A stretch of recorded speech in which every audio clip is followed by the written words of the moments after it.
Un capacitor es un arreglo de dos conductores aislados entre sí y del medio, los cuales se denominan placas. Como vemos en la figura, tenemos un conductor A y un conductor B, ambos de forma y tamaño arbitrarios, los cuales poseen una carga, uno positiva de valor más Q y el otro negativa de valor menos Q. Es decir, es una carga que tiene el mismo valor absoluto, pero cada placa tiene una carga de signo contrario. Es decir, tenemos una placa con carga positiva y una placa con carga negativa. Dicho arreglo es entonces un capacitor, independientemente de la forma y geometría de los conductores que son las placas, y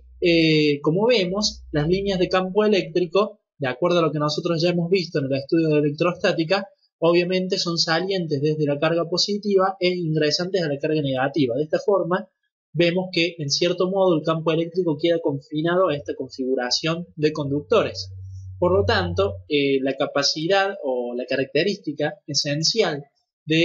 o distintiva de los capacitores o condensadores es el almacenamiento de energía eléctrica en forma de campo eléctrico. Si nosotros realizamos una experiencia conectando un capacitor a una diferencia de potencial, es decir,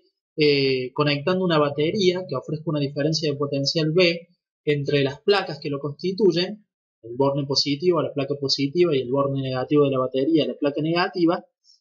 vamos a ver que a medida que incrementamos, si hacemos la experiencia en laboratorio, incrementamos la diferencia de potencial entre las placas, o sea, el voltaje B de la batería, vamos a ver que si podemos realizar la medición de la carga que fluye a través de las placas, que dicha carga se incrementa, es decir, a medida que incrementamos la diferencia de potencial entre los terminales del capacitor, aumenta la carga acumulada en las placas.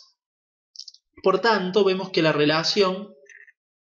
es directamente proporcional. A medida que aumenta la diferencia de potencial, aumenta la carga. Podemos escribir esta relación como ecuación de la forma que vemos aquí,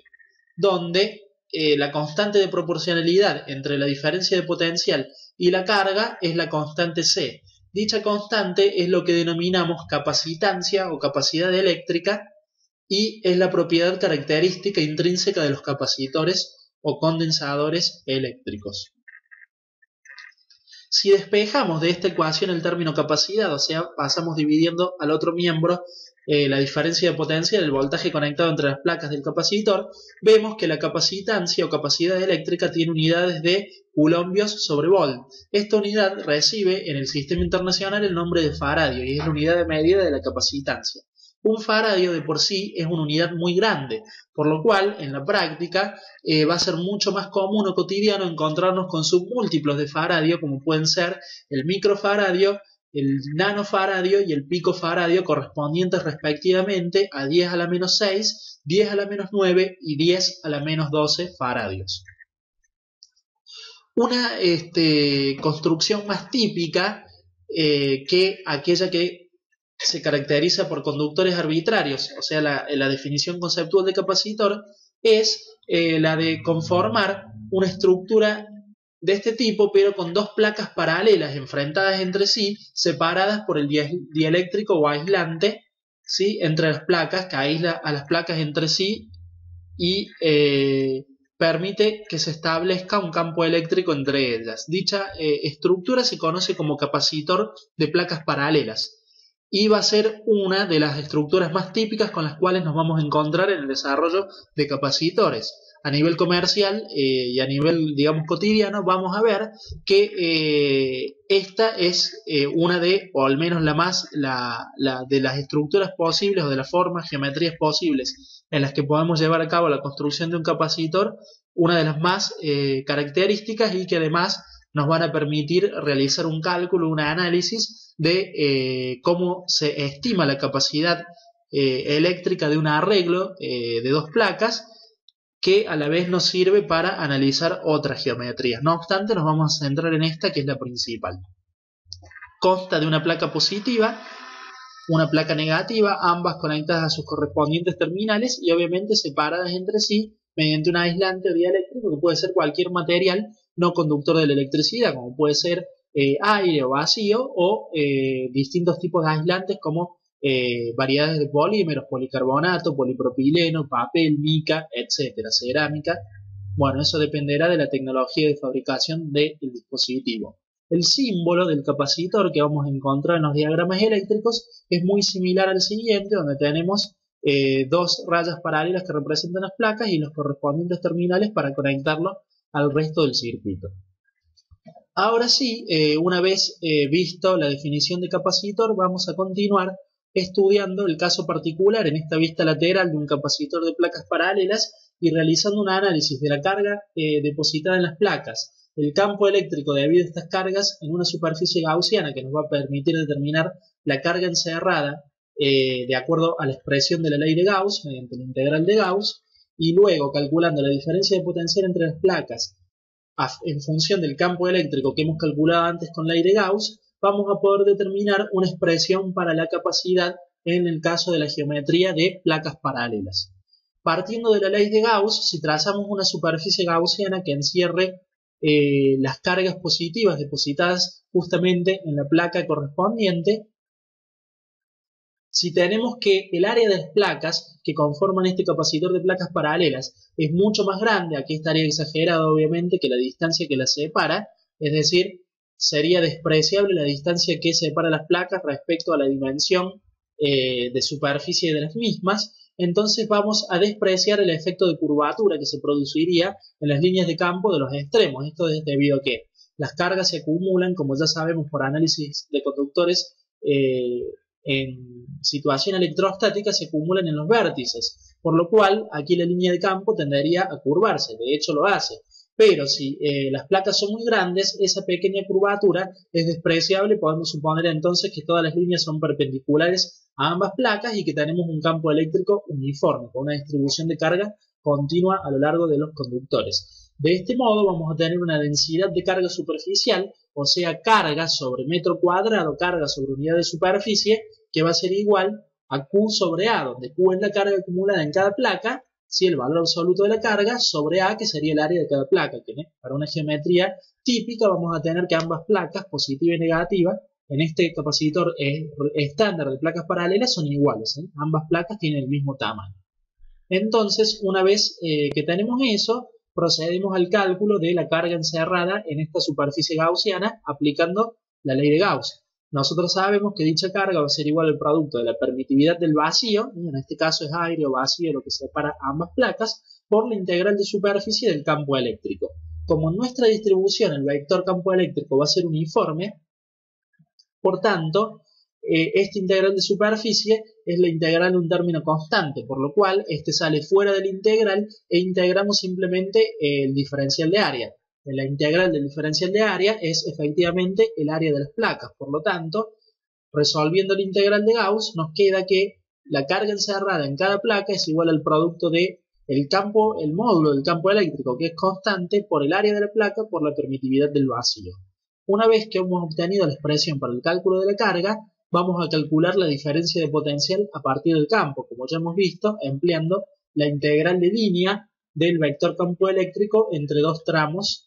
entre dos puntos de una trayectoria. Nosotros sabemos que si integramos entre un punto inicial y un punto final de una trayectoria, dicha integral de línea va a ser igual a menos, si queremos obtener la diferencia de potencial, f menos i, va a ser igual a menos la integral entre i y f, puntos inicial y final, sobre la trayectoria del vector en cuestión, en nuestro caso el vector campo eléctrico. Por propiedades de las integrales curvilíneas, si calculamos a lo largo de la trayectoria que está marcada aquí en la figura, es decir, desde la placa positiva, partiendo de ella hacia la placa negativa, que va a ser nuestra trayectoria de integración, al cambiar el sentido de la integral curvilínea cambia su signo, por lo tanto, en vez de integrar entre menos y más, integramos entre más y menos, que sigue el sentido convencional que luego vamos a asignar al movimiento de cargas cuando veamos corriente. Va a ser entonces igual B, simplemente llamamos B a la diferencia de potencial entre las placas, a la integral de línea entre más y menos, punto inicial y final de la trayectoria, del vector campo eléctrico respecto al elemento de trayectoria, ¿no? Respecto al cual integramos. Por tanto, nos queda, obviamente, el cambio de signo aquí, se cancela, o la regla de los signos, menos por menos es más, nos queda la integral positiva del campo eléctrico. Como el campo eléctrico es uniforme debido a la geometría de placas paralelas, sale fuera del integral e integramos simplemente el elemento diferencial de trayectoria, que a lo largo del segmento comprendido entre las placas más y menos es simplemente la distancia d que las separa. Por lo tanto, sacando el campo fuera como constante y expresando el campo, ¿sí?, en función de la carga sobre unidad de área, ¿sí?, por permitividad, esta expresión, o sea, la obtenemos de la que calculamos en la integral de Gauss. Si despejamos aquí campo, el área y la permitividad pasan dividiendo y nos queda que carga sobre área, o sea, la densidad de carga, la cantidad de carga por unidad de superficie que haya en cada placa, multiplicada por 1 sobre la permitividad, es igual al vector campo eléctrico, a ese valor constante del vector campo eléctrico uniforme a lo largo del área de las placas. Por la integral, como dijimos, del elemento de trayectoria, que va a ser simplemente la distancia que separa las placas, por lo cual nos queda que la diferencia de potencial entre las mismas es igual a la carga por la distancia sobre la permitividad del vacío por el área de las placas. Si despejamos la carga, y aquí que está multiplicando en este miembro la pasamos dividiendo la diferencia de potencial en el otro miembro y recordando la expresión anterior que nos definía la capacidad como la carga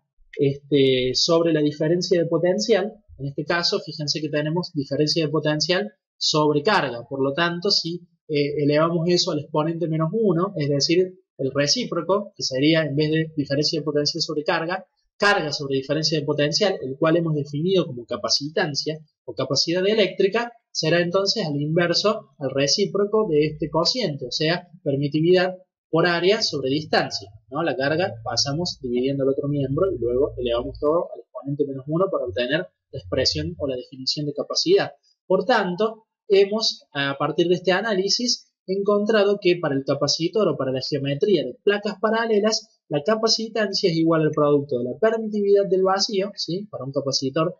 con núcleo, con dieléctrico de aire o vacío, por el área de las placas sobre la distancia que las separa. Por lo cual vemos que la capacitancia es de carácter puramente geométrico, es directamente proporcional al área de las placas que constituyen el capacitor e inversamente proporcional a la distancia que las separa. Es decir, a medida que agrandemos las placas, aumenta la capacitancia y a medida que separemos las mismas, disminuye la capacitancia. Por lo tanto, vemos que es independiente este parámetro de la diferencia de potencial entre las placas o de la carga acumulada en las mismas. Una vez que hemos definido el capacitor, hemos visto el caso particular del capacitor de placas paralelas y cómo determinar la expresión para calcular su capacitancia. Vamos a analizar las formas en las cuales podemos encontrar dispuestos los capacitores en un circuito eléctrico. Básicamente, al igual que en resistencias, vamos a tener conexiones en serie y conexiones en paralelo. A su vez, también obviamente habrá esquemas o circuitos donde tengamos combinaciones de dichas conexiones que podremos referir como conexiones mixtas y otro tipo de circuitos más complejos donde ya deberemos emplear un análisis de malla y nodos para poder resolverlos mediante las leyes de Kirchhoff y oportunamente las expresiones para obtener las corrientes y diferencias de potencial sobre cada elemento, como vamos a ir viendo oportunamente. Para nuestro caso, en el caso de capacitores, vamos a analizar ahora la disposición de los mismos en conexión en paralelo. Decimos que conectamos dos elementos de circuito en paralelo cuando sus terminales están para ambos elementos. Supongamos que tenemos dos elementos, dos condensadores en paralelo, C1 y C2. Ambos terminales están conectados en forma correspondiente a la misma diferencia de potencial. Supongamos que aquí tenemos una batería B que entrega una diferencia de potencial AB entre los terminales A y B. Vemos que ambos capacitores C1 y C2 están conectados a dicha diferencia de potencial. Así a su vez podríamos tener, como nos muestra aquí el esquema general,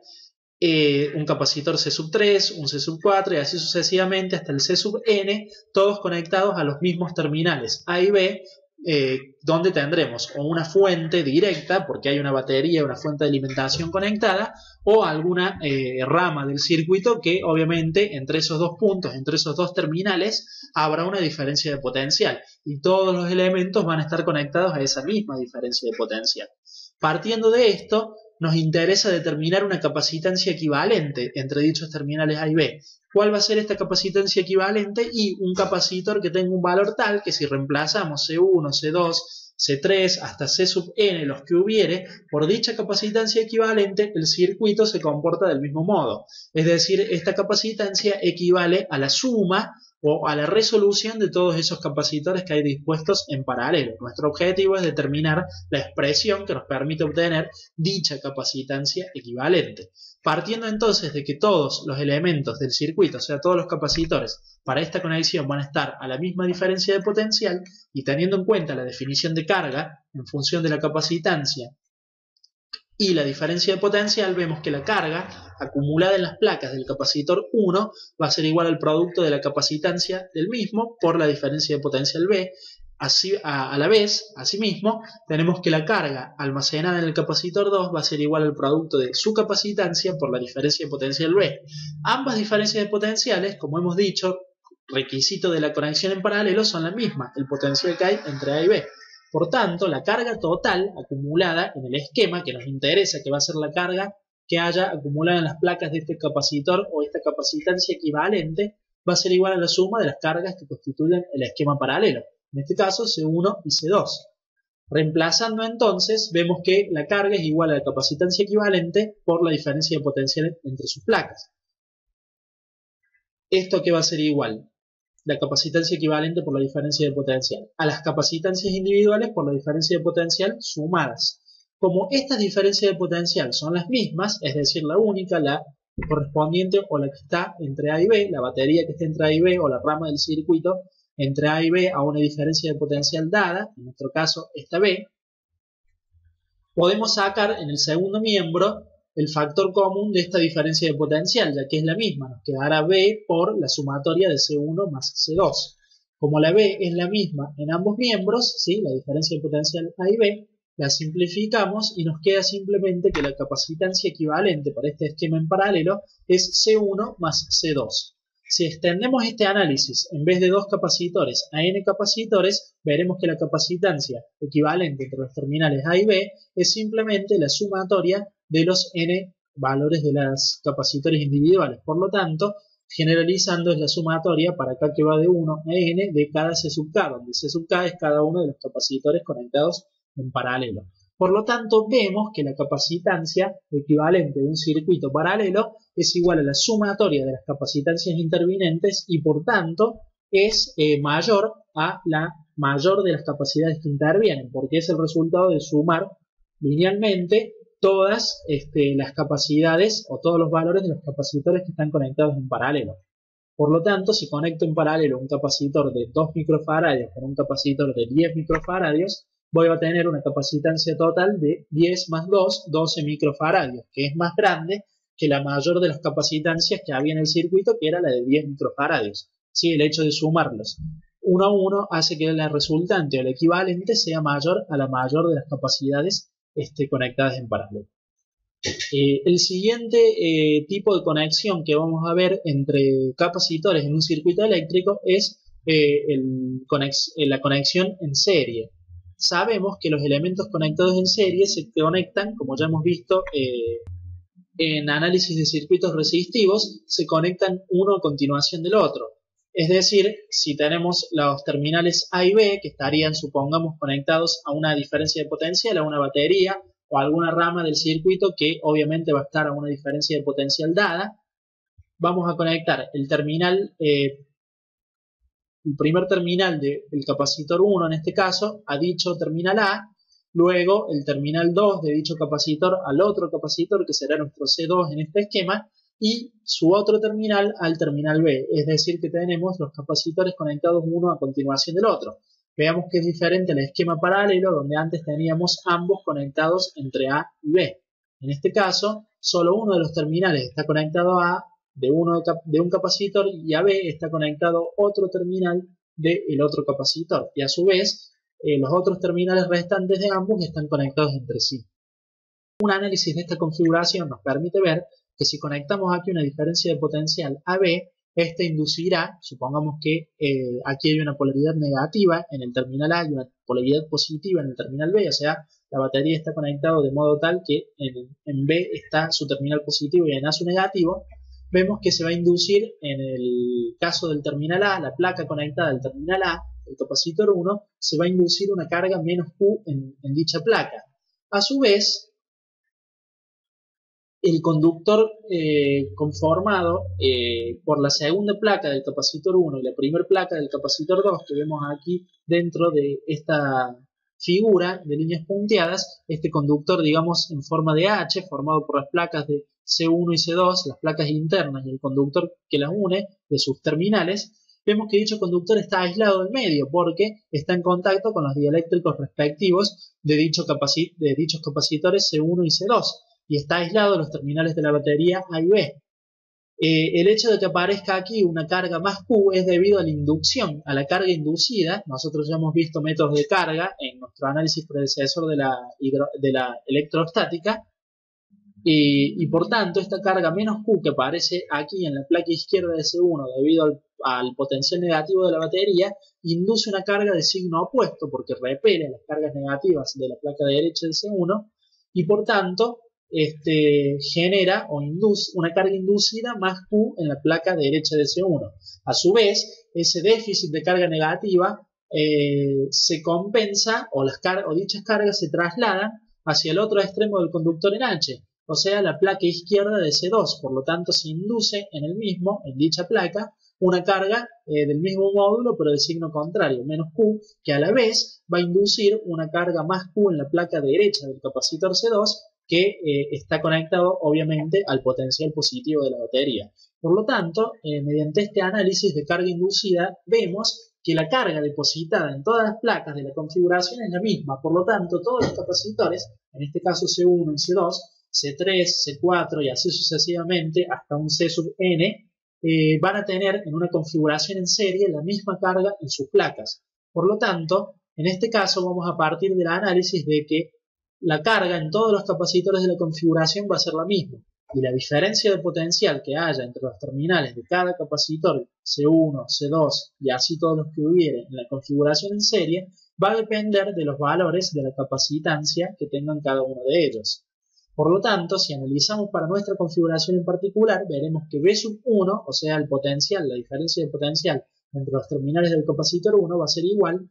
a la carga sobre la capacidad del mismo. Y a su vez, el potencial B sub 2 en los terminales del capacitor 2 de la configuración va a ser igual a la carga sobre la capacitancia 2 del mismo. Como la carga, por el análisis que hemos visto, es la misma, si queremos obtener la diferencia de potencial total entre A y B, o sea, la diferencia de potencial que alimenta esta configuración en serie, veremos que será simplemente la suma de B sub 1 más B sub 2, o sea, el voltaje en los terminales del capacitor 1 más el voltaje en los terminales del capacitor 2.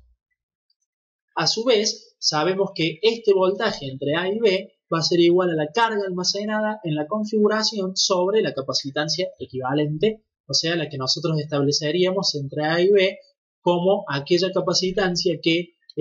tomando el lugar, en este caso de C1 y C2, haría que el circuito se comporte del mismo modo. Vendría a ser, digamos, la suma o resolución de esta configuración en serie. Por lo tanto, si reemplazamos las expresiones correspondientes para la diferencia de potencial entre A y B y para la capacitancia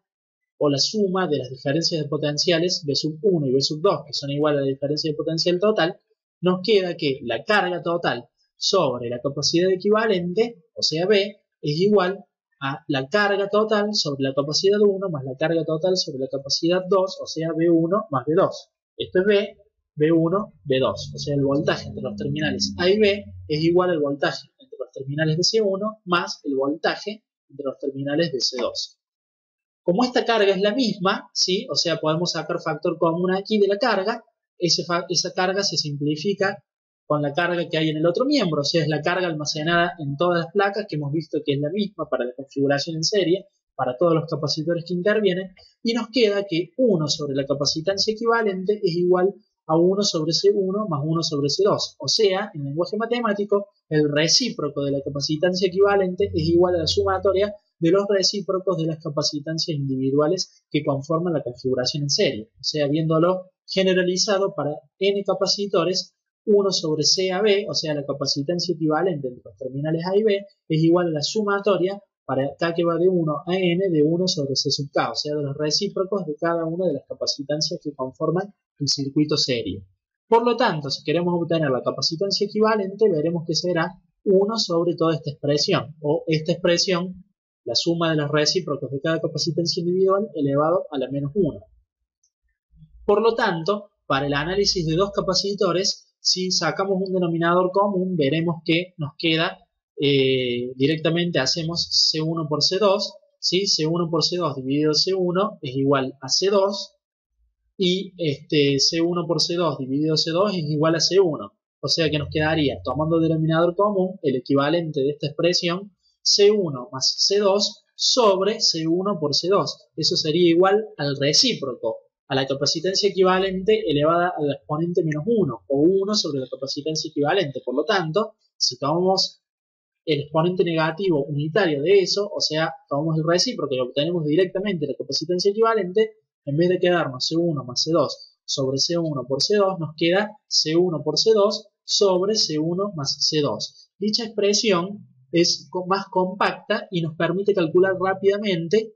haciendo el cociente entre el producto de las capacitancias de la configuración serie sobre su suma, o sea C1 por C2 sobre C1 más C2, nos permite calcular rápido la configuración o la capacitancia equivalente de un circuito serie de dos capacitores. Esto por lo general es más rápido que ir haciendo el recíproco de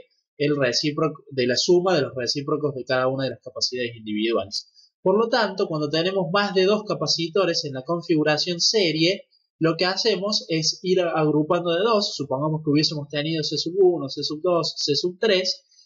Tomamos primero la pareja 1 y 2, calculamos, resolvemos este par serie, obtenemos la capacitancia equivalente 1, 2, digamos, y luego a esa la calculamos con la capacidad 3 y obtenemos la equivalente 1, 2, 3. Y así sucesivamente si hubiese otras capacidades interviniendo. Por lo tanto, recordando esta fórmula es fácil o más ágil desde el punto de vista del cálculo, C sub 1 por C sub 2 sobre C sub 1 más C sub 2, vamos resolviendo la configuración de capacitores en serie tomando de 2 en 2.